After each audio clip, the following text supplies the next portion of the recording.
Hi dear friends, good morning to all. Myself Bhavsar Sononi, Assistant Professor, Department of Chemistry, Gokul Education Society's Arts, Commerce and Science College, Java, District Parliament. Dear friends, in the last part of the video, we have started a new topic entitled as Chemical Kinetics. In the last part of the video, we have studied about chemical kinetics with respect to collision theory, how the collision theory is useful to explain the rate of reaction involving gaseous molecule or gaseous reaction. Definitely there are many assumptions or the postulates stated by means of collision theory which can be used or which are very helpful to explain the rate of reaction. Dear friends, today in this part of the video we will discuss about a molecular activation, how the collision between the molecule is responsible for the molecular activation and how this molecular activation will decide the rate of reaction. At the same time, we will try to derive the equation for the rate of reaction based upon the molecular activation. So today in this part we will talk about the molecular activation based upon the collision theory.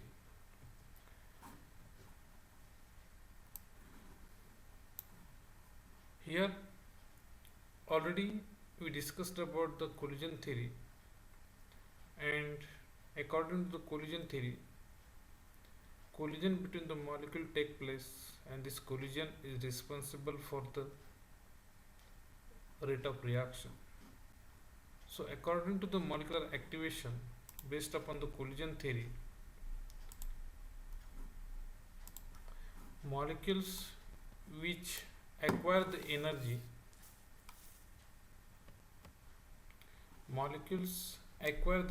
of activation due to exchange of energy between the molecule during collision. Already this was one of the assumptions stated by means of collision theory, that during the collision the exchange of energy take place between the molecule. Some molecule may gain the energy or some others molecule may lose the energy, but the total energy between them or the total energy of the molecule remain constant. So this exchange of energy is possible during the collision, and that leads to the energy of activation. So as a result of collision between the molecules or the gas molecule, there will be continuous exchange of energy between them. But remember that total energy of the molecule remain constant, and such collisions are called as effective collisions. So as the continuous collision between the molecule take place during the collision between the gas molecule, and therefore distribution of their energy or the velocity can be obtained by the applying a well-known equation. That equation is called as that law is called as the Maxwell-Boltzmann distribution law. So as the exchange between the energy is continuously taking place during the collision, so how we can obtain the distribution of their energies or velocities? So this distribution of energies or velocities is obtained by applying the Maxwell-Boltzmann distribution law. These are the names of scientists who has given this law, who has given this equation in order to get distribution of energies of activated molecules. So this is the process of molecular activation that I am going to trying to show you here, in which the reactor molecule will collide with one another. For example, two HI molecule will collide with one another. They increases their energy up to certain minimum value, or above that we call it as the energy of activation, and the whatever complex which is formed here, that complex is called as the transition state or the activated complex. This excited or the activated complex will lose its energy by decomposition, and it will be converted into product. So this is the example of the exothermic reaction, in which the energy of product is smaller and the energy of reactant is greater, meaning the liberation of energy takes place. And this is another, here the energy of reactant is smaller while the energy of product is greater, and this process is called like the endothermic. But this is also the reaction that can be This is also the diagram that can also indicate the molecular activation, in which the reactant molecule get converted into product through the formation of transition state, and the energy difference between reactant and that of the transition state, this energy difference is called as the energy of activation. So if the reactant molecule could be treated as a rigid sphere according to collision theory, if the reactant molecules are treated as a rigid sphere, then the fraction of the total number of molecules which have very high velocities, if the molecules are treated as the rigid sphere, it means that they will collide with one another, then the fraction of the total number of molecules which have very high velocity is always equal to the Boltzmann factor. So definitely it's very important, because in order to react, in order to give the product formation, the molecule must have sufficient energy which is equal to or greater than the energy of activation, and it is observed that the very small fraction of the molecules will have very high velocity, and that fraction is equal to Boltzmann factor, and this Boltzmann factor is simply given by e raised to minus a upon rt. So remember that this is the Boltzmann factor, and this Boltzmann factor indicates the small fraction of the molecule which has very high velocity or which has very high energy, and small fraction of the total number of molecule possesses energy which are in excess of average value or in majority, and the collision between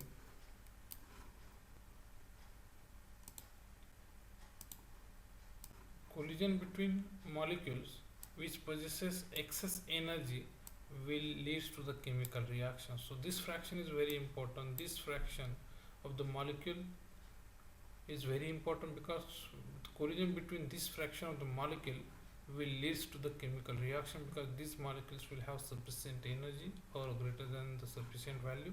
And however, such a collisions which are responsible for the chemical reaction are called as the effective collision, and such effective collision will be a small fraction of total number of molecules. Definitely it is the Boltzmann factor e raised to minus a upon rt, and these are the only number of molecules that will collide with the sufficient energy, and that leads to the chemical reaction. And this effect of temperature on the rate of reaction is simply indicating that, or it is simply given by means of a Boltzmann factor, and with the help of Boltzmann factor we can say that this effect of temperature on the rate of reaction is direct effect. It means that rate of reaction increases rapidly with the increase in temperature, e raised to minus a upon rt. And if here z indicates, if z indicates the total number of collisions, then the actual number of effective collision can be calculated with the help of this Boltzmann factor, means the fraction of molecule having very high energy. So if z represents the total number of collision, but out of these total collisions, all collisions are not responsible for the chemical reaction.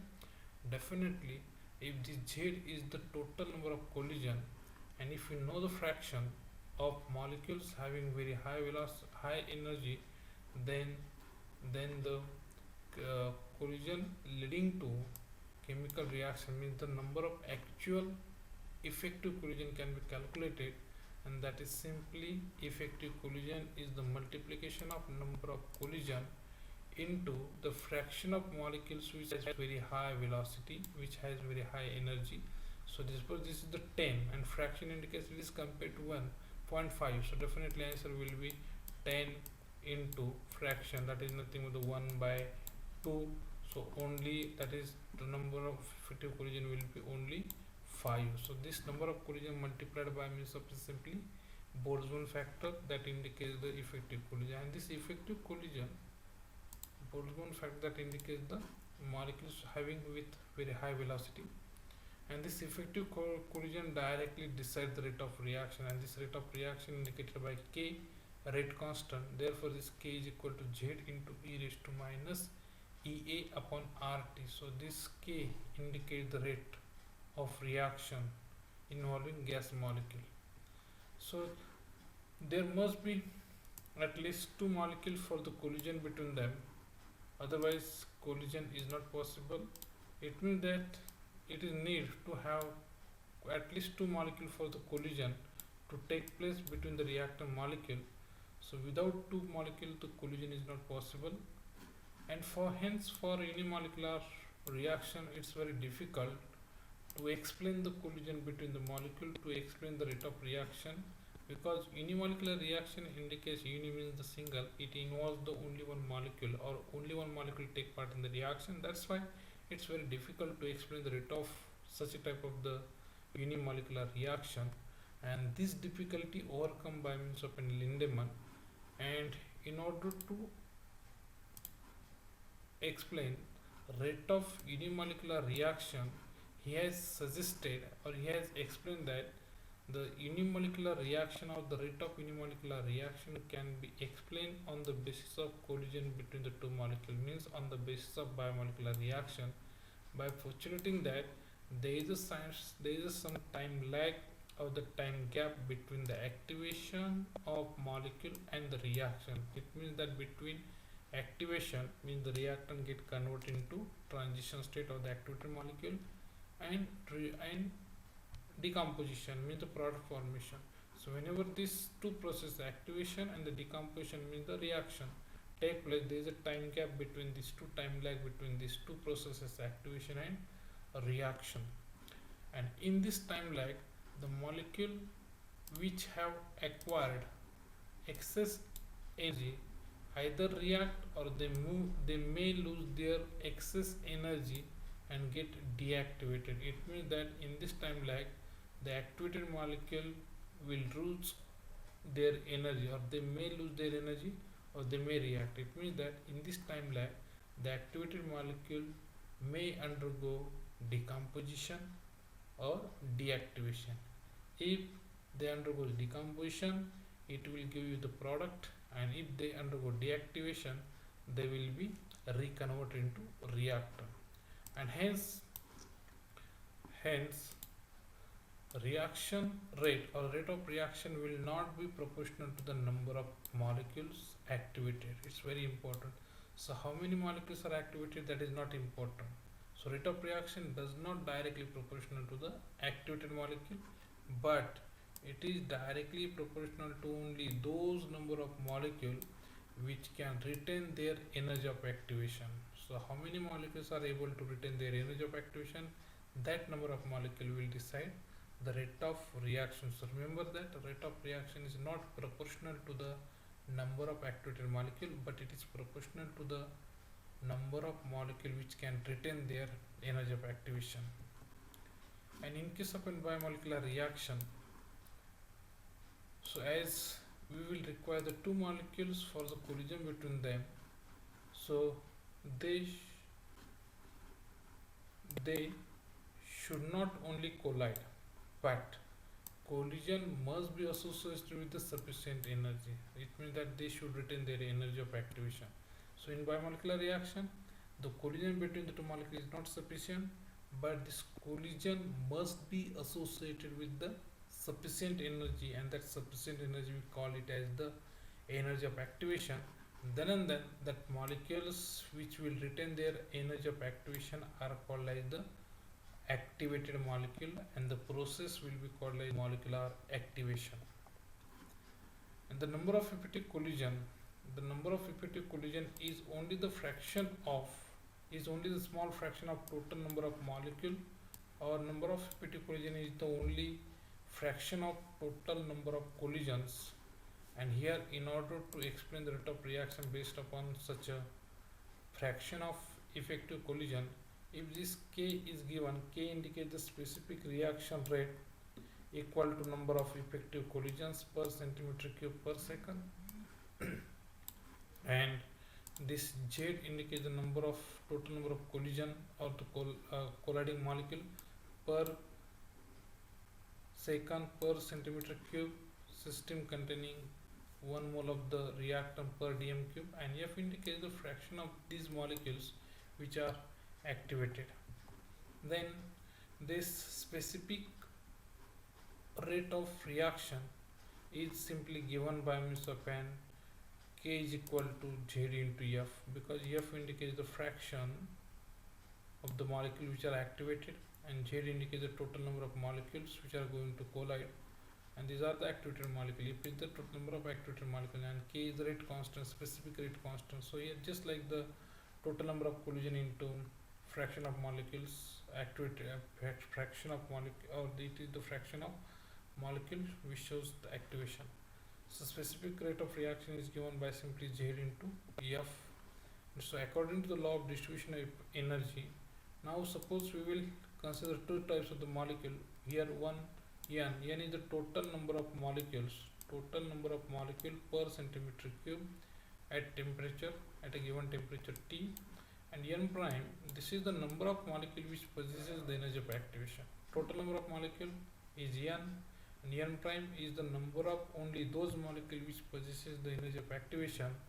Then this F means the fraction of molecules. This F will be equal to N prime upon N. Suppose it means that suppose we have given the exam of 100 marks, and suppose we got only 40 marks. So 40 divided by 100, 0.4. So this is the fraction of molecules which will retain the energy equal to the energy of activation, and this fraction is equal to Boltzmann factor e raised to minus Ea upon RT. If we put this value of F in the earlier equation, K is equal to Z into F, simply we are in the equation for the specific rate of gaseous reaction according to collision theory, and this equation will be equal to K into Z into e raised to minus Ea upon RT.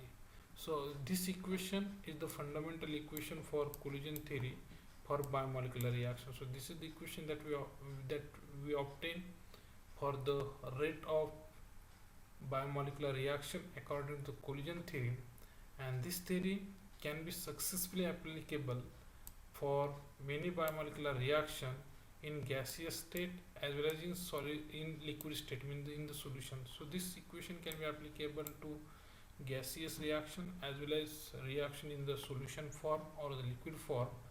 And however, for many reaction, it is also observed that the calculated values are found to be different than the observed value, or calculated values are found to be greater than the observed value. Hence, it is necessary to modify this equation for the specific rate constant of the such a gaseous or the liquid form reaction, and hence this equation is modified as specific rate of reaction K is equal to P into Z into e raised to minus E upon RT. Z is, this is total number, e raised to, it is the Boltzmann factor, and P is what? P is the probability factor. This probability factor is also called as the steric factor, which is not particularly having the particular value, and the value of this probability factor or the steric factor is variable in between P raised to, P is equal to 1 to P is equal to 10 raised to minus 9. And when this P means the probability factor of the steric factor is equal to 1, then we can say that the reaction obeys collision theory. So it's very important that the P or the probability factor must be equal to 1, then and then the reaction can obey the collision theory, otherwise it's not possible. So dear friends, today in this part of the video we try to discuss the collision theory for biomolecular reaction, in which the two molecules are involved and which will collide with one another and get converted into activated molecule, and the process is called as the molecular activation. Later these molecules are responsible for the product formation and which decides the rate of reaction. Definitely here it is possible to discuss the collision theory for the unimolecular reaction also with the help of biomolecular reaction according to Lindemann, that we will discuss in the next part. So today we try to study the rate of reaction, rate of biomolecular reaction with the help of collision theory, and in the next part we will discuss the rate of unimolecular reaction with the help of collision theory according to Lindemann. So we will resume again in order to discuss the collision theory for unimolecular reaction in the next part of the video. So thank you very much.